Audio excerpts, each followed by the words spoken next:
घने जंगल के किनारे एक खतरनाक भेड़िया रहता था जिसका नाम कालू था। वह इतना चालाक और डरावना था कि गांव के लोग भी उससे कांपते थे। रात होते ही वह चुपचाप गांव की ओर निकल जाता, खेतों में दौड़ता, कभी दरवाजों के पास खड़ा होकर जोर जोर से हुआ हुआ करता। उसकी आवाज सुनकर बच्चे डरकर मां की गोद में छिप जाते। सुबह होते ही कालू फिर जंगल में लौट आता, जानवरों को चैन से नहीं रहने देता। हिरन को दौड़ाता, खरगोश को डराता और बंदरों को पेड़ों पर चढ़ने पर मजबूर कर देता।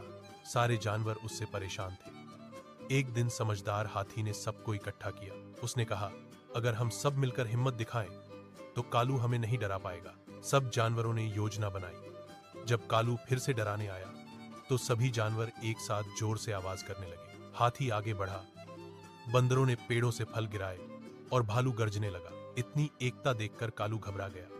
उसे समझ आ गया कि डर फैलाने से कोई ताकतवर नहीं बनता। वह धीरे धीरे जंगल के दूर हिस्से में चला गया और फिर कभी किसी को डराने नहीं आया। कालू के जंगल छोड़ने के बाद सबने राहत की सांस ली। गांव के लोग भी अब रात को चैन से सोने लगे। लेकिन कहानी यहीं खत्म नहीं हुई। जंगल के दूर हिस्से में जाकर कालू अकेला पड़ गया।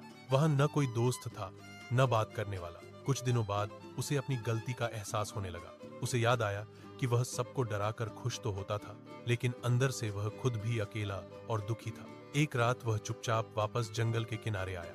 इस बार उसकी चाल में घमंड नहीं था। हाथी ने उसे देख लिया और सब जानवरों को बुलाया। कालू ने सिर झुकाकर कहा, मैंने आप सबको बहुत परेशान किया, क्या मुझे एक मौका मिल सकता है? जानवर पहले डर गए, पर हाथी ने समझदारी से कहा, अगर तुम सच में बदलना चाहते हो तो तुम्हें अपने काम से साबित करना होगा। कुछ ही दिनों बाद जंगल में आग लग गई। हवा तेज थी और आग फैल रही थी। कालू ने हिम्मत दिखाते हुए गांव की तरफ दौड़कर लोगों को खबर दी।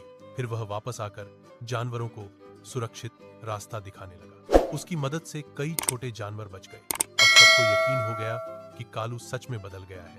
धीरे धीरे वह सबका साथी बन गया। जंगल में फिर से शांति थी, लेकिन इस बार साथ में भरोसा और दोस्ती भी थी। कालू अब सचमुच बदल चुका था। जंगल के जानवर उस पर भरोसा करने लगे थे। लेकिन एक दिन दूर पहाड़ों से एक और भयानक भेड़िया जंगल में आ गया। उसका नाम था भैरव। वह बहुत क्रूर था और आते ही उसने छोटे जानवरों पर हमला करना शुरू कर दिया। उसकी दहाड़ से पूरा जंगल कांप उठा। भैरव ने कई जानवरों को पकड़ लिया और सब में डर फैल गया।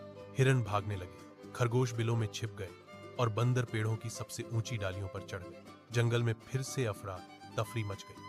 कालू ने यह सब देखा तो उसे अपना पुराना समय याद आया। उसने सोचा, अगर मैं चुप रहा तो यह जंगल बर्बाद हो जाएगा। वह तुरंत हाथी और भालू के पास गया और योजना बनाई। हाथी ने जोर से चिंगाड़ मारी, भालू गरजने लगा और बंदरों ने ऊपर से पत्थर और फल गिराने शुरू कर दिए। कालू ने हिम्मत दिखाकर भैरव का सामना किया और उसे जंगल से बाहर की ओर खदेड़ने लगा।